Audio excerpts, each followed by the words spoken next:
क्रांति का यह पर्व आया ज्ञान का संदेश लेकर, ज्ञान का संदेश लेकर। क्रांति का यह पर्व आया ज्ञान का संदेश लेकर, ज्ञान का संदेश लेकर। यज्ञ के ही मंत्र से विश्व को गौरव मिलेगा,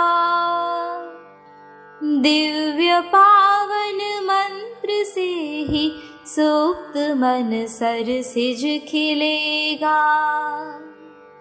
सब चले मिल शक्ति बनकर, सब चले मिल शक्ति बनकर, शांति का संदेश लेकर, शांति का संदेश लेकर।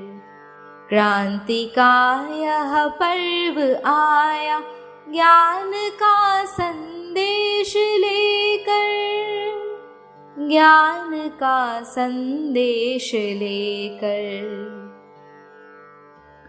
धर्म के प्रहरी बने हम, मान संस्कृति का करें हम, ज्ञान की पावन ऋचा से योग का मंदिर रचे हम। अग्निपथ पर बढ़ चले हम, अग्निपथ पर बढ़ चले हम, मुक्ति का संदेश लेकर, मुक्ति का संदेश लेकर। क्रांति का यह पर्व आया ज्ञान का संदेश लेकर, ज्ञान का संदेश लेकर। क्रांति का यह पर्व आया ज्ञान का संदेश लेकर, ज्ञान का संदेश लेकर। क्रांति का यह पर्व आया।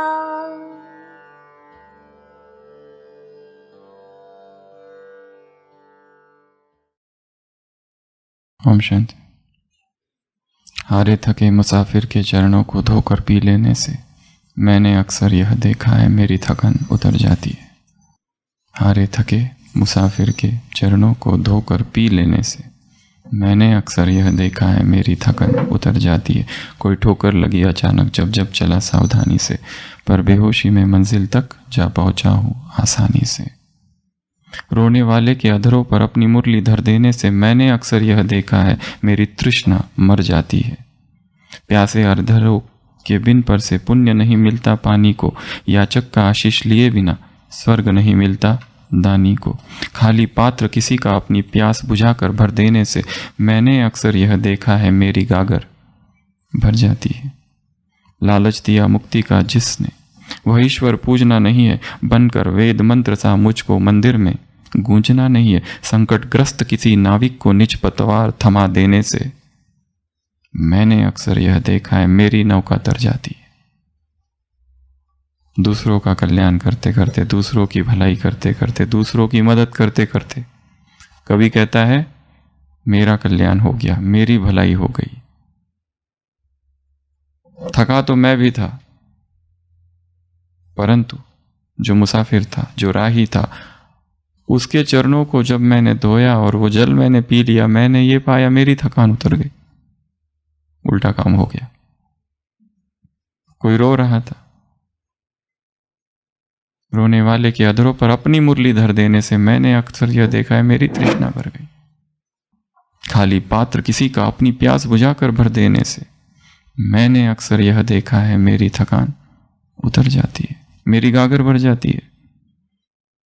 केवल जाकर मंदिर में बैठना नहीं है, पूजा पाठ नहीं करते बैठना है। कवि कहता है कि मुझे मुक्ति चाहिए, मुक्ति चाहिए, मुक्ति चाहिए। संकटग्रस्त किसी नाविक को निज पतवार थमा देने से, अपनी पतवार किसी और को दे दी जो संकटग्रस्त था, जो डूबने वाला था। मैंने अक्सर यह देखा, मेरी नौका तर जाती है।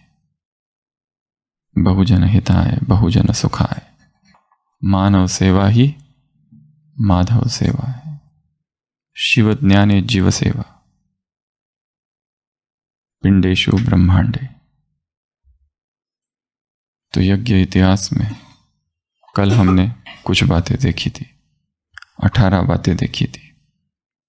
महारथी या अध्यात्म शिखर पर जो पहुंच जाते वो महारथी भी बीमार पड़ते, और उसमें एक 5वां कारण था। कौन सा? 18 कारणों में से कारण नंबर 5,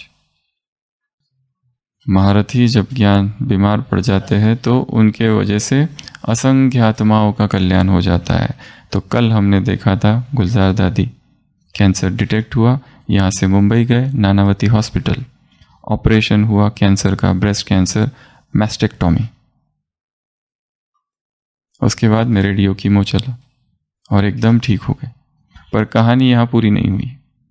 ठीक होके वापस आ गए, पर उसी समय निर्भय भाई साहब का भी ऑपरेशन हुआ 89 में, bypass, by doctor Sharad Pande. Film actor है ना एक, चमकी पांडे, उसके पिताजी। जो भारत का सबसे पहला हार्ट ट्रांसप्लांट किया गया केईएम में, that was done by doctor Sharad Pande. उन्होंने 1989 में, जब वो नानावती में थे, आफ्टर रिटायरमेंट फ्रॉम केईएम, उन्होंने निर्भय भाई साहब का ऑपरेशन किया था, सीएबीजी बाईपास।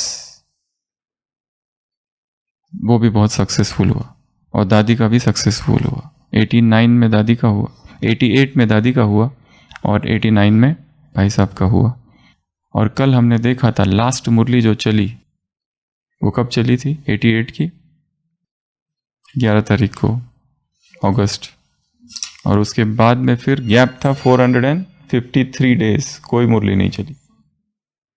और फिर सीधा 89 में मुरली चली, अक्टूबर, नवंबर में 7-11। तो ये इतना लंबा एक गैप था। तो इस बीच दादी गुलजार या निर्भय भाई साहब ने उस सर्जन को जिसने ऑपरेट किया था दादी को, उसको कहाँ बुलाया? Mount Abu, doctor Ashok Mehta. तो सर यहाँ आए और यहाँ का सब कुछ देखा और उनके मन में एक संकल्प आया, और वो संकल्प था कि माउंट आबू में कोई बड़ा हॉस्पिटल नहीं है और यहाँ एक हॉस्पिटल होना चाहिए। और वहाँ केवल उस समय गवर्नमेंट हॉस्पिटल था, डॉक्टर चौहान। बाबा के समय यहाँ अभी जो डॉक्टर विमला है, उनके पिताजी थे डॉक्टर थडानी, वो उस समय 69 में।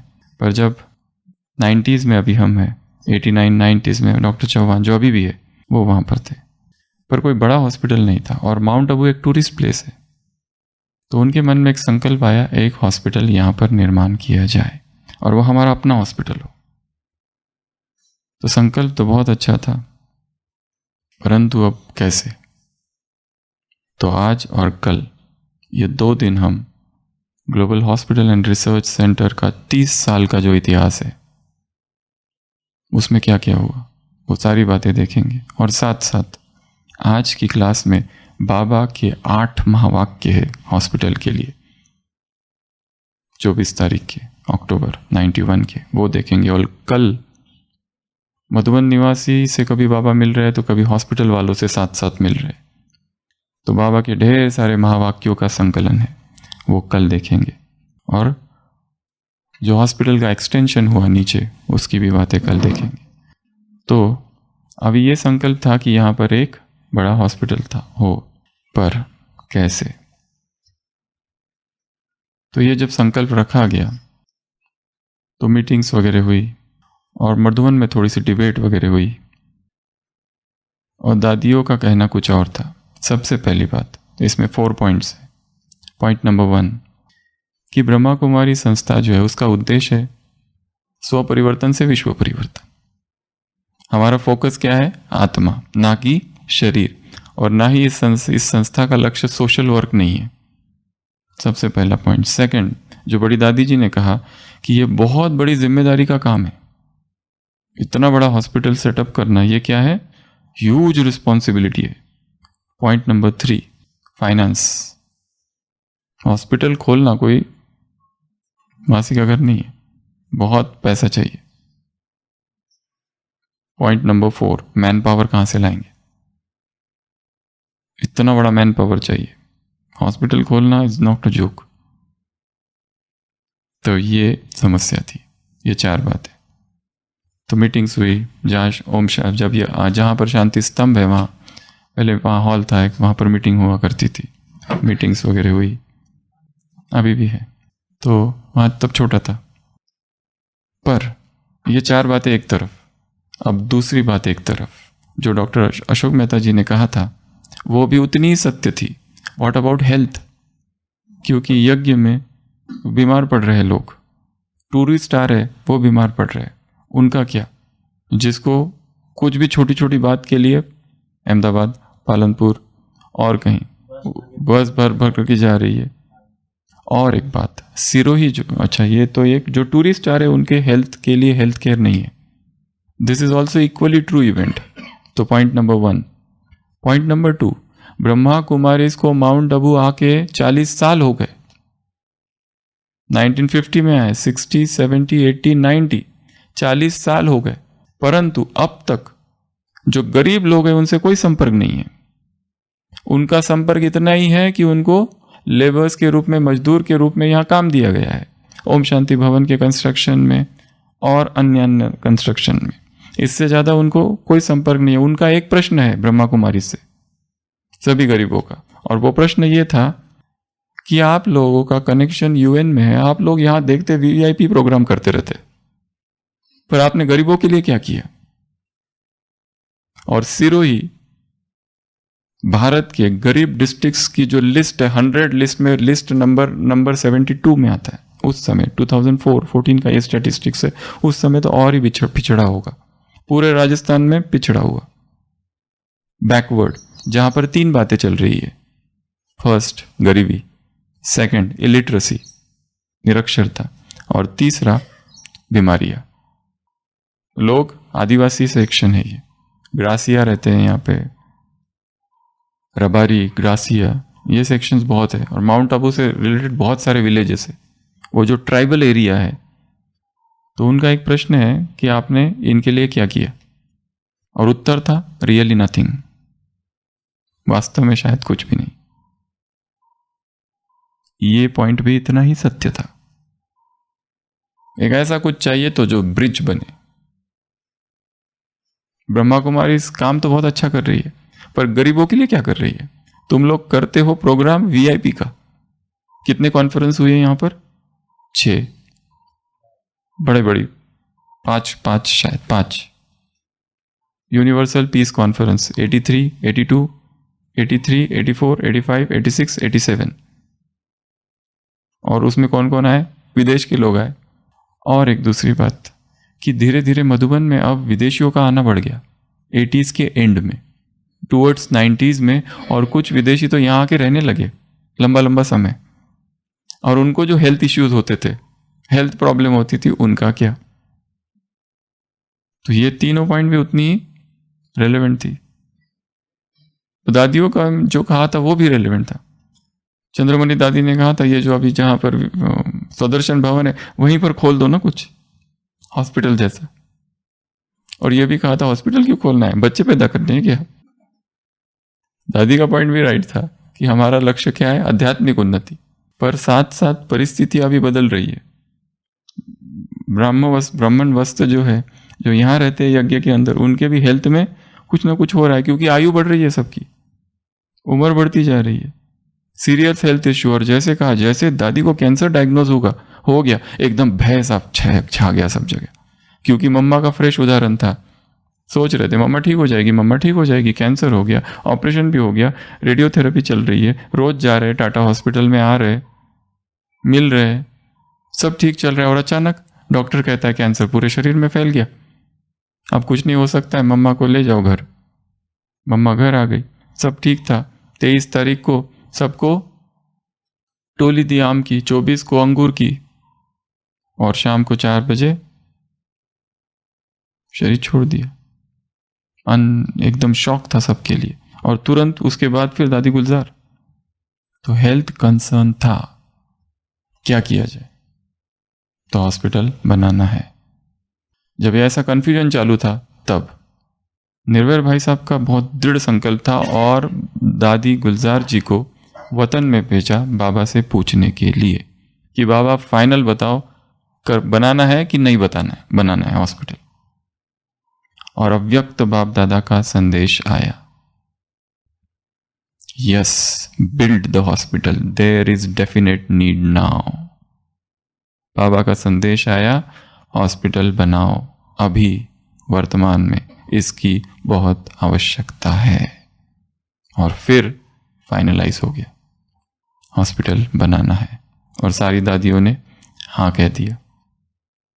परंतु और एक प्रॉब्लम, पैसा। मेन तो प्रॉब्लम है पैसा। और ब्रह्मा कुमारी इसकी फिलॉसफी है, किसी से भी चंदा रेज नहीं करना है। अभी हमने 2 बड़े प्रोग्राम किए, मिलियन मिनट्स ऑफ पीस। तब लोगों से क्या मांगा? पैसा नहीं मांगा। क्या मांगे? पैसे, मिनट्स दो अपने और संकल्प दो, समय दो। Global cooperation for better world 1988, क्या मांगा लोगों से? आपको क्या लगता है नया विश्व कैसा हो, बेहतर विश्व, अपना ओपिनियन दो। पैसे नहीं मांगे किसी से। अब था प्रश्न, पैसे कहां से आएंगे? फिर से गुलजार दादी को संदेश भेजा गया। तो अव्यक्त बाप दादा का संदेश आया, हाँ, ब्रह्मा कुमारी इसका जो काम है वो ज्ञान का काम है, वो परमात्मा का काम है, उसके लिए पैसे आप नहीं मांग सकते। परंतु हॉस्पिटल का जो काम है वो फिजिकल काम है, वो फिजिकल नीड है, वो मटेरियल वर्क है। और उसके लिए you have to raise funds. उसके लिए बाप दादा छुट्टी देते हैं चंदा जमा करने की, फंड्स रेज करने की। मैटर सॉल्व्ड, मतलब फंड्स रेज किया जा सकता है। नेक्स्ट, कैसे और कहां से आएगा पैसा? अब इतना हॉस्पिटल बनाने को कितना पैसा लगता है? लाखों करोड़ों। इक्विपमेंट्स, कितनी चीजें होती है, डॉक्टर, स्टाफ, सैलरी, बहुत ज्यादा डिमांड्स। एक होता है बनाने को और दूसरा है चलाने को। 2 बातों के लिए पैसा लगता है, एक तो बनाने के लिए और दूसरा हॉस्पिटल चलाने के लिए। तो 3 भाई थे, वाटुमल ब्रदर्स, 3 भाई। उसमें से जो एक थे बुजुर्ग, वो जो एक थे अर्जुन वाटुमल, और एक तीसरे भाई थे, उनका नाम हमें याद नहीं है। तो ये जो मेन थे उन्होंने तो शरीर छोड़ दिया था, परंतु उनके 2 बेटे थे, खुबा वाटुमल और गुलाब या गोलू वाटुमल। इनके 2 भाई थे। इन्होंने तो शरीर छोड़ दिया था, पर उनके जो मित्र थे अर्जुन वाटुमल, ये निर्भय भाई साहब इनके साथ भी रहे हुए थे। और ये जो 2 लोग थे उसमें से ये जो थे गोलू या गुलाब, ये तो हवाई में रहते थे यूएसए में, और ये जो दूसरे थे खुबा वाटुमल, ये रहते थे मुंबई में। तो यहाँ पर जो बात चल रही थी कि हॉस्पिटल बनाना है, फंड्स की ज़रूरत है, तो इन्होंने ऑफर किया था, यस वी विल प्रोवाइड। और सबसे पहला ग्रेटेस्ट डोनेशन आया $200,000 का वाटुमल ब्रदर्स से। $200,000 कितना होते हो? पैसे निकाल सकते हो, कुछ मिलियंस में जाएगा। $200,000 फर्स्ट ग्रेटेस्ट डोनेशन वो 2 भाई जो थे उन्होंने दिया। और उन्होंने कहा हॉस्पिटल का नाम हमारे पिताजी के नाम पर होना चाहिए, J Watumull memorial global hospital and research centre, a temple of peace and health, इसका ये नाम रखा गया। शिलान्यास किया गया, फाउंडेशन स्टोन 9 फरवरी 1990 दादी प्रकाश मनी। परंतु ये फंड जो था बहुत कम था, ये बहुत कम है। इतने कम फंड से वैसे $200,000 इनिशियल फंड, कितना 18 मिलियंस 1 करोड़ समथिंग ये सब आएगा, 1 जो भी है, तो इतना आएगा। तो इतना वो फंड्स है, पर वो भी कम है हॉस्पिटल के लिए। उसके बाद में इनॉग्रेशन हुआ हॉस्पिटल का 24 अक्टूबर 1991, ये एक्चुअल डेट है इनॉग्रेशन की। और अभी हॉस्पिटल को कितना साल कंप्लीट हो गया? 24 अक्टूबर 2021 को 30 ईयर्स पूरे हुए। तो 24 अक्टूबर, और इसमें जो यूनियन भारत के जो हेल्थ मिनिस्टर थे माखन दास जी, उनको बुलाया गया था फोतेदार। तो फेज 1 जो है उसका उद्घाटन हुआ, और उद्घाटन हुआ सुबह। उसमें और भी लोग थे, चिमन भाई पटेल और भी कुछ डिग्निटरीज थे जो आए थे।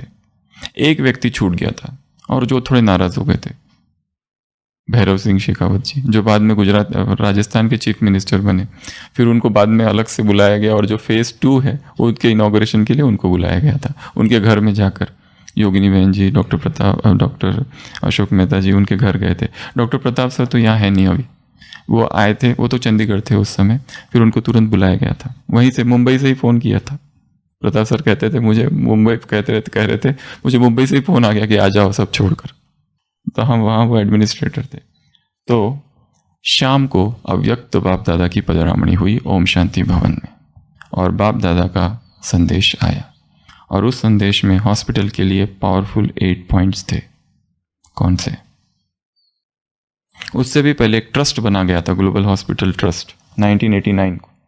ये उससे पहले की घटना है, 1989। और जहां अभी ग्लोबल हॉस्पिटल है वहां पर पहले क्या था? पावन धाम, सोप फैक्ट्री। वहां पर मधुबन में जो बाबा से मिलने भाई बहने आते थे वो वहां रुकते थे। सोप फैक्ट्री थी और वो पावन धाम था।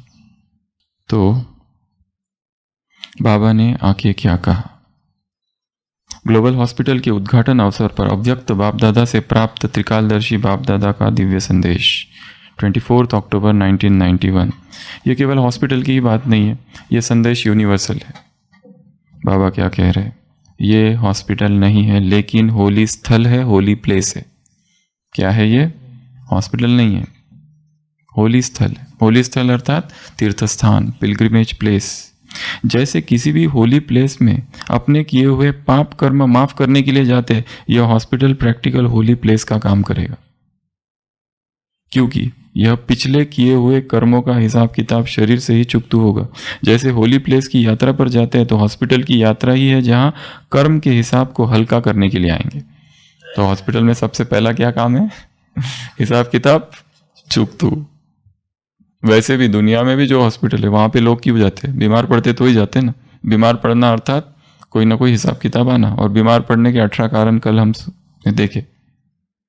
तो कहाँ जाते हैं? वैसे किसी को हॉस्पिटल की याद थोड़ी आती है, डॉक्टर की तो बिल्कुल नहीं आती है। डॉक्टर की याद कब आती है? जब दर्द होते हैं, बीमार होते हैं तो याद आती है, नहीं तो किसी को याद नहीं आती है। तो सबसे पहला काम, पहला पॉइंट क्या बताया? ये हॉस्पिटल नहीं है। क्या है ये? होली प्लेस है, होली स्थान है। यहाँ आत्माएं आएगी, किस लिए आएगी? अपने कर्मों का हिसाब किताब चुकतू करने आएगी। दूसरा पॉइंट नंबर 2, बाबा ने कहा है कि हॉस्पिटल को जब होली स्थल समझेंगे तब यह वाइब्रेशन सबको आएंगे। तो जो वहाँ काम करने वाले हैं वो भी सब क्या समझे कि हम कहाँ हैं? होली स्थल पर है। इसलिए ये जब समझेंगे तो जो आने वाले उनको वाइब्रेशंस आएंगे। ये तो एक बात है। दूसरा, हॉस्पिटल को छोड़ दो, जहां आप रहते हो या जिस सेवा केंद्र पर हो उसको भी क्या समझना है? ये होली स्थान है। या जिस ऑफिस में काम करते हो उसको क्या समझना है? ये होली प्लेस है। जब हम खुद समझेंगे तब दूसरों को वाइब्रेशंस आएंगे। जब हम सोच रहे हैं कि कब यहां से निकलूं, कब यहां से मुक्ति होगी, तो लोगों को क्या वाइब्रेशंस आएंगे? तो क्या समझना है? जहां पर भी आप रह रहे हैं, जिस किसी भी स्थान पर रह रहे हैं, उसको क्या समझना है? ये होली स्थान है, ये होली प्लेस है, ये परमात्मा का स्थान है। घर हो, ऑफिस हो, स्कूल हो, कॉलेज हो, जहां पर भी आप है उसको क्या समझना है? होली स्थल। तो बाबा ने हॉस्पिटल के लिए क्या कहा है? ये भगवान के डायरेक्ट महावाक्य है। ये कौन सा स्थान है? Holy place. और जो पेशेंट बनकर भी आ रहे हैं और वो ये सोचे कि मैं होली प्लेस पर हूं, तो उसकी रिकवरी कैसी होगी? बहुत फास्ट। एक पेशेंट हॉस्पिटल में एडमिट होता है विदेश के, उसकी आज ऑपरेशन होने वाला है, बहुत बड़ी सर्जरी होने वाली है। नर्स वहां पर आती है और वो वहां का जो गमला है उसको ठीक करने लगती है। बात में वो नर्स पूछती है डॉक्टर, वो पेशेंट से, आज तुम्हारा ऑपरेशन है? वो कहता है हाँ। कौन कर रहा है? वो कहता है डॉक्टर जॉब्सन, एक डॉक्टर जॉब्सन करके है, वो करने वाला है। वो कहती क्या? डॉक्टर जॉब्सन तुम्हारा ऑपरेशन करने वाले? वो घबरा जाता है, क्यों? अरे उनको तो अपॉइंटमेंट ही नहीं मिलती है, तुमको कैसे मिल गई अपॉइंटमेंट? और ये डॉक्टर ने आज तक जितने ऑपरेशन किए, एक एक ऑपरेशन सक्सेसफुल हुआ है। वो पेशेंट एकदम खुश हो जाता है अंदर ही अंदर। वो कहते हैं अच्छा, वो नर्स अपना काम कर रही है साफ सफाई का और कहती है कि तुम बहुत भाग्यशाली हो, नहीं तो इनकी तो अपॉइंटमेंट मिलने को 1 साल लगता है। एकदम उसका कॉन्फिडेंस बढ़ जाता है। और फिर वो डॉक्टर, वो उसको स्ट्रेचर पर बिठाया जाता है। वो कहती है बहुत बहुत अच्छा हो, ये तो तुम्हारा बहुत अच्छा होगा। और वो हॉस्पिटल अंदर चला जाता है। हॉस्पिटल ऑपरेशन पूरा होता है, ऑपरेशन थिएटर से बाहर निकलता है, एकदम सक्सेसफुल ऑपरेशन, अपने कमरे में जाता है और सब कुछ ठीक होता है। प्रश्न है, ये नर्स कौन थी? एक्चुअली वो नर्स थी ही नहीं वो उसी हॉस्पिटल की मनोचिकित्सक थी, साइकोलॉजिस्ट। और उसने उस पेशेंट के मन में एक संकल्प दे दिया कि जो डॉक्टर तुम्हारा ऑपरेशन करने वाला है वो सबसे टॉप लेवल का डॉक्टर है, और जो तुम्हारा ऑपरेशन होने वाला है वो तो 100% सक्सेस पहले ही है। ये माइंडसेट के साथ पेशेंट ऑपरेशन थिएटर में गया। और जिस पेशेंट का जितना फेथ होता है कि मैं तुम्हारे द्वारा ही ठीक होऊंगा, वो अपने आप ठीक होता है। ये तो प्रैक्टिकल एक्सपीरियंस है कि पेशेंट आते हैं और कहते हैं कि आपके द्वारा ही ठीक होने वाला है, और वो ठीक होते भी है। और जो थोड़ा डाउट लेकर आते हैं, पहले से गूगल पर सब कुछ स्टडी करके आ जाते हैं गूगल डॉक्टर से एक एक स्टडी करके आते हैं। कुछ भी लिखो तो कहते हैं ये क्या लिखा, अच्छा ये है, तो वहीं वहीं बैठे गूगल सर्च करते, डॉक्टर साहब हेडेक, डिजीनेस, माइग्रेन ये सब हो रहा है इससे, ये गोली आपने जो लिखी है। हमने कहा आपको कैसे पता चला? ये देखो साइड इफेक्ट्स। जो साइड इफेक्ट पढ़ते हैं उनको होते हैं, जो पढ़ते हैं उनको होते हैं। बेचारे गांव के गरीब लोग आते हैं, ग्रासीय लोग, उनको कुछ समझ में नहीं आता है। वो कभी सीरियस पेशेंट एडमिट होने के बाद उनके रिश्तेदार पूछने भी नहीं आते कैसी तबीयत है। होते आप देख रहे हो तो ठीक ही होंगे आप देख रहे हो तो ठीक ही कर दोगे। पेशेंट वेंटिलेटर पे है, रिलेटिव बैठे हुए, उनको आके बताना पड़ता है आज ठीक है, कहते ठीक है, कुछ पूछते भी नहीं। Absolute faith. जीसस क्राइस्ट देखता है एक व्यक्ति अंधा है, उसको कहता है dost thou believe is that I can't cure thee, क्या तुमको विश्वास है कि मैं तुमको ठीक कर दूंगा? वो कहता है ये लॉर्ड यस। जीसस मिट्टी लेता है, थूकता है उस मिट्टी को उस व्यक्ति के आंखों पे लगाता है और कहता है जा, वो तालाब है, आंख धोकर आ जा। वो आंख धोता है और देखता है आई कैन सी नाउ। वो भाग कर आता है जीसस के पास कि मैं देख रहा हूं। जीसस कहता है दाई फेथ हैज हील्ड दी, तेरा जो विश्वास है, it's a law of faith. कौन सा विश्वास काम, कौन सा नियम काम करता है? Law of faith. जिसका जितना विश्वास होगा उतना वो ठीक होगा, और जिसका विश्वास ही नहीं है वो कभी ठीक नहीं होता है, और किसी से भी ठीक नहीं होता है। केवल डॉक्टर शॉपिंग चालू रहती है, इसको दिखाएंगे, उसको दिखाएंगे, उसको दिखाएंगे, इसको दिखाएंगे, किसी पर फेथ नहीं, ओपिनियंस ही लेते रहते हैं बस। और जिसको विश्वास होता है वो एक ही धक में ठीक भी हो जाता है। क्योंकि ठीक कौन करता है? ये संकल्प ठीक करता है। हमारा सबकॉन्शियस माइंड में हीलिंग पावर है, वो रिलीज हो जाती है। हमको क्या लगता है, आपको क्या लगता है दवाइयाँ ठीक करती है? दवाई खाते खाते पेशेंट कौन सा संकल्प करता है? बुखार आ रहा है, डॉक्टर ने मुझे दवाई दी है, इस गोली से मेरा बुखार जाएगा। ये फेथ काम कर रहा है। अगर वो ये समझ के खाए ये दवाई से मैं ठीक होऊंगा, कभी नहीं। डॉक्टर ने दी है, जबरदस्ती नाक बंद करके खा रहा है, फिर ठीक नहीं होगा। ठीक कब होता है व्यक्ति? विश्वास का नियम जब काम करता है, लॉ ऑफ फेथ। ये सबकॉन्शियस माइंड की ट्रेनिंग है। जिसका जिस पर विश्वास, उसके द्वारा ही वो ठीक होगा। बड़े बड़े डॉक्टरों से लोग ठीक नहीं होते और जाकर झाड़ फूक वालों से ठीक होके आते। क्यों? Ancient method of healing. जितनी ट्रीटमेंट वियर्ड हो, स्ट्रेंज हो, एकदम कठिन हो, वहां जाने का रास्ता बिल्कुल ऐसा काली पहाड़ों के पीछे काली माता का मंदिर है, उसके पीछे एक तांत्रिक रहता है, वो ठीक करेगा। और वहां जाने के लिए ये नहीं जाती है, गाड़ी नहीं जाती, बैलगाड़ी से जाना पड़ेगा और फिर पैदल जाना पड़ेगा। ये सब यात्रा करते करते एक फेथ बिल्ड हो जाता है कि हाँ भाई इसके बाद ठीक होगा। और वहां जाके वो झाड़ फूक करता है, उल्टा पुल्टा करता है पकड़ के, और वो बैक एक बड़े बड़े स्पाइन स्पेशलिस्ट ठीक नहीं कर पाए, वहां जाके ठीक होके आ जाते। क्यों? The weird is the method, the greater the faith. Faith हो जाता है उस पर। तो ठीक करने वाला कौन है? फेथ, विश्वास। वो विश्वास चाहिए। और कोई कई लोग होता है जिनका किसी पर भी विश्वास नहीं, वो किसी से भी ठीक नहीं होते। एक पेशेंट आती है, कल भी आई थी ओपीडी में, उसको पिछले 30 साल से एक बीमारी है। ऐसा कोई डॉक्टर नहीं है पूरी दुनिया में जिसने उसको कंसल्ट नहीं किया। वो कहती है कि मुझे हर 10-10 मिनट में यूरिन आता है, और आते ही रहता है हर 10 मिनट में, पूरी रात पूरा दिन। और हम कहते हैं कुछ आता है या बस सेंसेशन? नहीं, आता भी है। और वो कहती है आप मुझे ये मत समझो मैं मेंटल हूं, मैं साइकेट्रिक पेशेंट हूं, मुझे सब समझता है, मैं नहीं हूं। मुझे ये मत लिखो साइकेट्रिस्ट को दिखाओ, मेरी प्रॉब्लम रियल है और आप ठीक करो मुझे। पॉइंट नंबर 3, दूसरे, यहां पर जो भी आत्माएं पेशेंट बनकर आएंगे इस हॉस्पिटल में, पेशेंट आएंगे धीरज में रहने की शक्ति धारण करके जाएंगे। पेशेंट बनना अर्थात पेशेंस सीखना। कोई वुंड हो जाता है, एक दिन में हील होता है क्या? टाइम लगता है, वो टाइम लेगा। बॉडी का मैकेनिज्म ऐसा है, हीलिंग को टाइम लगता है। आप सोचे कि आज के आज ठीक हो जाए, नहीं होगा। चोट लगने के बाद क्या होता है? चोट हमको क्या सिखाती है? हीलिंग टेक्स टाइम, धीरज।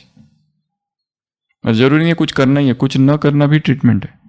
कुछ करता हूं, यहां चोट लगी, पट्टी लगा दी, पेशेंट क्या कहते? 10 बार खोल खोल के देखते, ठीक हुआ, ठीक हुआ। अरे उसको कुछ नहीं करना है, नेक्स्ट ड्रेसिंग आफ्टर 48 आवर्स।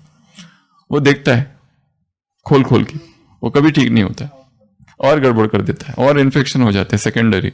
बोल दिया अभी पट्टी कर दी, शांत बैठो। फ्रैक्चर प्लास्टर कर दिया ना, अगर कोई प्लास्टर करे और फिर प्लास्टर दूसरे दिन का वो खोलो मुझे देखना है, तो प्लास्टर कर दिया, now wait for 6 weeks, don't touch, immobilization, patience. जल्दबाजी होती है। जो भी पेशेंट हॉस्पिटल में आता है डॉक्टर के पास, उसकी 3 डिमांड्स होती है। पहली डिमांड, 1 सेकंड में ठीक होना चाहिए। ये जो दर्द हो रहा है ना अभी के अभी। डिमांड नंबर 2,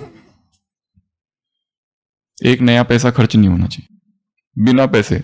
ये क्या डॉक्टर साहब इन्वेस्टिगेशन है, वैसे दवाई लिख दो। डिमांड नंबर 3, मैं अपनी आदतों को नहीं बदलूंगा, I will not change my habits. ये 3 के साथ जो करना है करो। अब मुझे ठीक करो, कितने देर में? अभी के अभी, विदाउट साइड इफेक्ट। दूसरा, कोई पैसे खर्च नहीं होने चाहिए। और तीसरा, मैं अपनी आदतों को नहीं बदलूंगा। This is the condition. तो बाबा कह रहे हैं पॉइंट नंबर 3 धीरज। पॉइंट नंबर 4, यह हॉस्पिटल दूसरे हॉस्पिटल से भिन्न है। कैसे? भिन्न भिन्न कमरे तो मशीनरी वहां पे भी होती है, लेकिन यहाँ एक ऐसा भी कमरा है जहाँ अनेक जन्मों के लिए बीमारी से दवाई मिल सकती है, और वो है राजयोग का कमरा, बाबा का रूम, मेडिटेशन रूम। या कहो तो हर कमरा ही बाबा का कमरा है, क्योंकि हर कमरे में ट्रांसलाइट है, बाबा का फोटो है। सदा काल के लिए हर एक को बीमारी से मुक्त करेगा। पिछले कर्मों की हिसाब किताब से, कुछ योग से तो कुछ भोग से चुकतू करने पड़ेंगे, लेकिन अन्य जन्मों के लिए, अनेक जन्मों के लिए एवर हेल्दी और वेल्दी बनने के लिए यह जो कमरा बनाया है वह सदा के लिए बीमारियों से विदाई और परमात्मा पिता से बधाई लेने का कमरा है। इसलिए यह दूसरे स्थानों से नहीं आ रहा है। और हम खुद बहुत सारे बड़े बड़े हॉस्पिटल्स में काम करके यहाँ आए, बड़े बड़े टॉप लेवल के हॉस्पिटल्स काम किया है, वहाँ रहे, देखा अंदर क्या चलता है और बाहर क्या चलता है। पेशेंट को जो बताया जाता है और अंदर जो होता है, इसमें अंतर होता है। सबका अप्रोच कमर्शियल ज़्यादा होता है, बिल घूमते रहता है उधर मीटर। हम एक हॉस्पिटल में थे, बहुत बड़े हॉस्पिटल में, वहां एक पेशेंट एडमिट हुआ, उसकी उम्र थी 98 साल और बाकी कॉम्प्लिकेशंस थे। डॉक्टर ने कहा था इसका ऑपरेशन करना ही है, अपेंडिक्स का, इस उम्र में और इतने सारे कॉम्प्लिकेशंस के साथ। पर वो रिलेटिव्स ने अच्छा डिसीजन लिया, रातों रात भाग गए। इसलिए सोच समझ के। पॉइंट नंबर 5, फिर बाबा ने सभी आए हुए सहयोगी सुयोगी बच्ची को याद प्यार दी। यहाँ जो भी काम कर रहे हैं वो कौन है? सभी योगी नहीं है, सभी भी के जरूरी नहीं है, पर कुछ लोग जो है बहुत पहले से है और वो सहयोगी है, लंबे समय से सहयोगी है। जरूरी नहीं है कि वो बीके फिलॉसफी को फॉलो करे। तो कुछ आत्माएं हर जगह ऐसी होगी कि जो बहुत सहयोगी होगी, और ऐसी आत्माओं की बहुत आवश्यकता है, क्योंकि वो अपने काम के प्रति कंप्लीट डेडिकेटेड होती है, एब्सोल्यूट डेडिकेटेड होती है।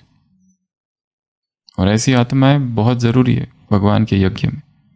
पॉइंट नंबर 6, कहा जिन बच्चों ने भी संकल्प से, बोल से, कर्म से जो भी सेवा की निमित्त बने, इस शुभ कार्य के निमित्त बनने वाले बच्चों को बधाई। जो भी निमित्त बने उन्हें बाप दादा की, ब्राह्मण परिवार की दुआएं। तो हॉस्पिटल में जिन्होंने भी संकल्प, बोल और कर्म से सेवा की, उनको किसकी बधाई है और दुआ है? परमात्मा की, ब्राह्मण परिवार की। हॉस्पिटल को छोड़ो, इस यज्ञ में भी जिन्होंने संकल्प से और बोल से और कर्म से थोड़ी भी अगर सेवा की होगी या सहयोग दिया होगा, तो भगवान अपने सहयोगियों को भूलेगा नहीं। द्वापर से भी उनको याद रखेगा और उनको सहयोग देता रहेगा, क्योंकि जिसने यज्ञ में सहयोग दिया अंतिम समय में, भगवान उसको भूलेगा? एक पेशेंट नहीं भूलता डॉक्टर को, थोड़ा सा तो मदद करता है। भगवान के यज्ञ में जिसने मदद की, सहयोगी बने, भगवान भी उनको कभी नहीं भूलता। तो बाबा क्या कह रहे हैं? उनको क्या मिलेगी? दुआएं। पॉइंट नंबर 7, बाबा ने कहा हॉस्पिटल में नई विधि से ट्रीटमेंट करना। नई विधि कौन सी है? अपनी शुभ भावना और शुभकामना के वाइब्रेशंस। यह है न्यू मेथड ऑफ ट्रीटमेंट। इस वाइब्रेशन से ट्रीटमेंट करेंगे तो एक एक हेल्दी वेल्दी और हैप्पी बन जाएगा।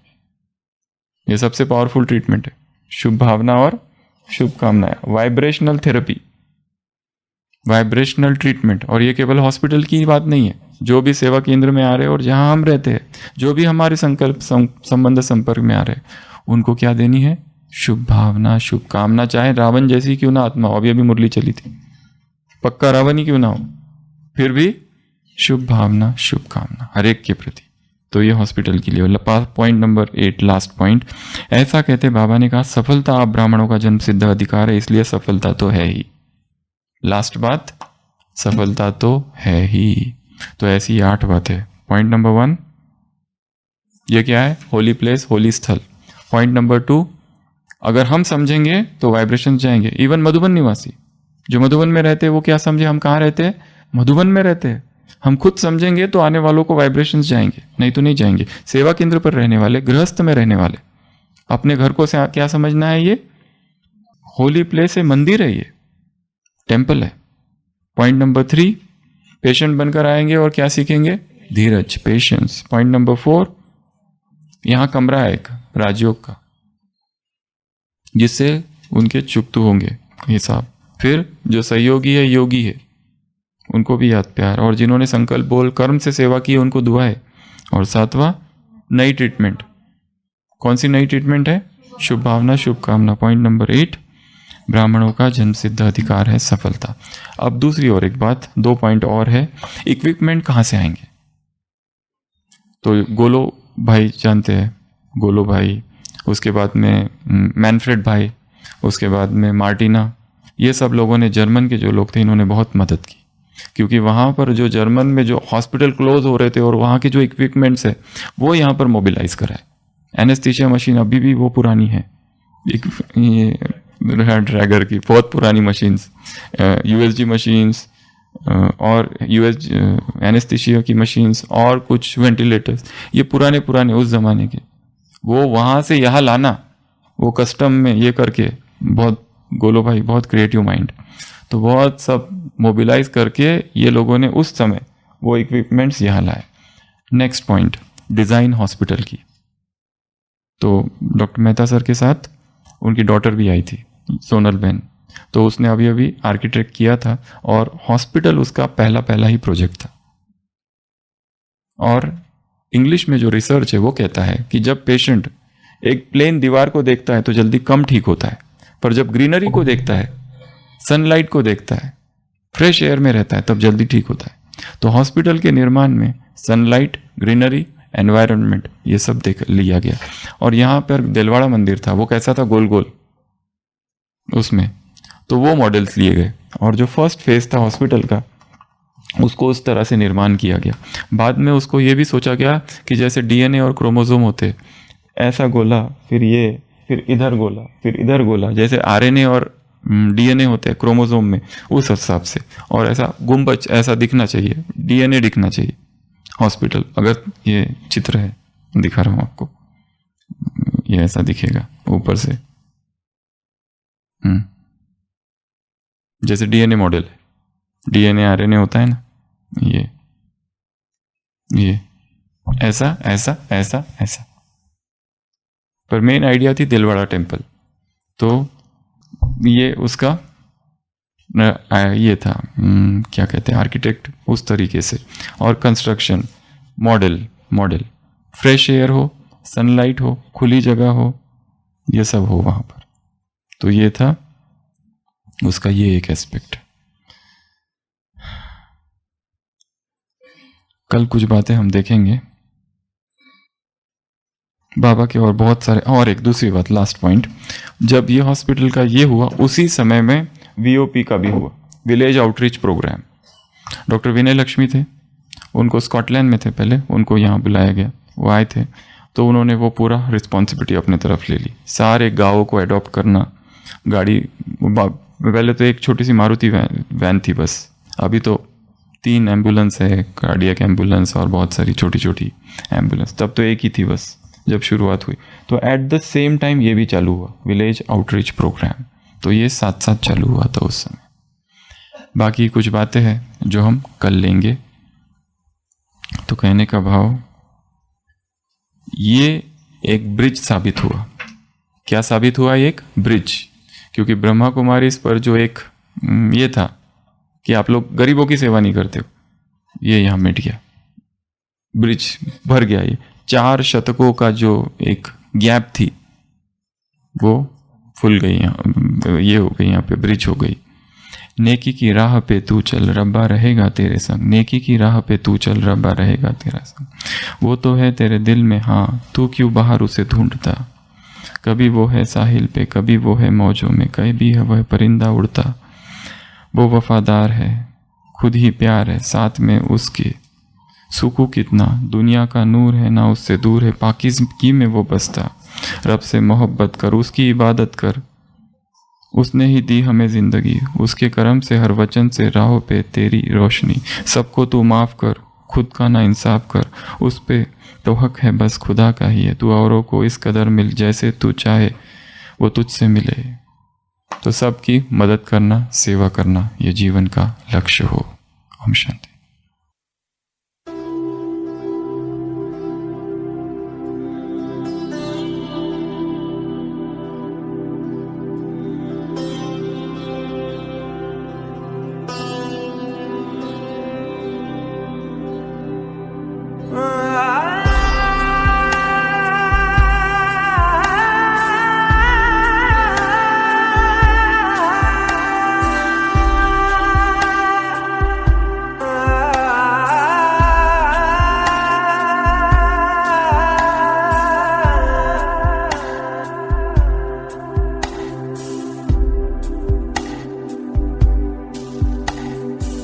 नेकी की राहों पे तू चल, रब्बा रहेगा तेरे संग। नेकी की राहों पे तू चल, रब्बा रहेगा तेरे संग। वो तो है तेरे दिल में, हाँ, तू क्यों बाहर उसे ढूंढता। नेकी की राहों पे तू चल, रब्बा रहेगा तेरे संग।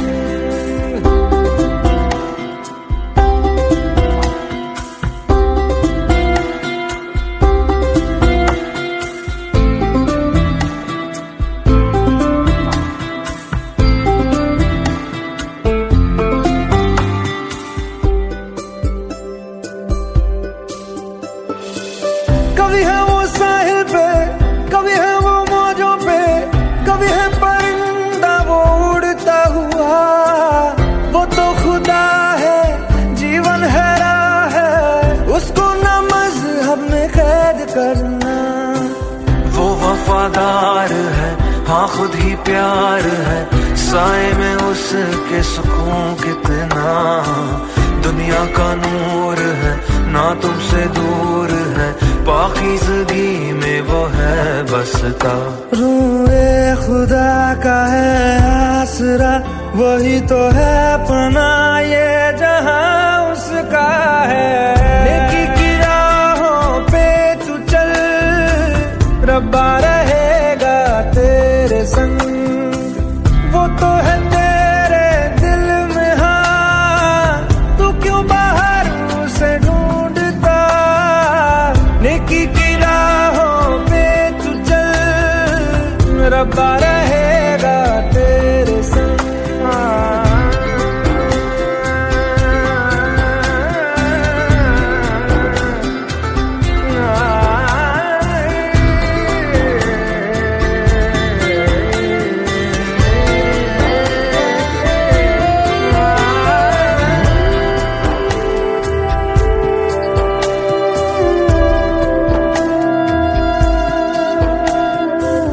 रब से मोहब्बत कर, उसकी इबादत कर, उसने ही दी है हमें जिंदगी। उसके करम से, हर वचन से, राहों पे तेरी गिरेगी रोशनी। सबको तू माफ कर, खुद ना इंसाफ कर, उस पे तो हक बस खुदा का ही है।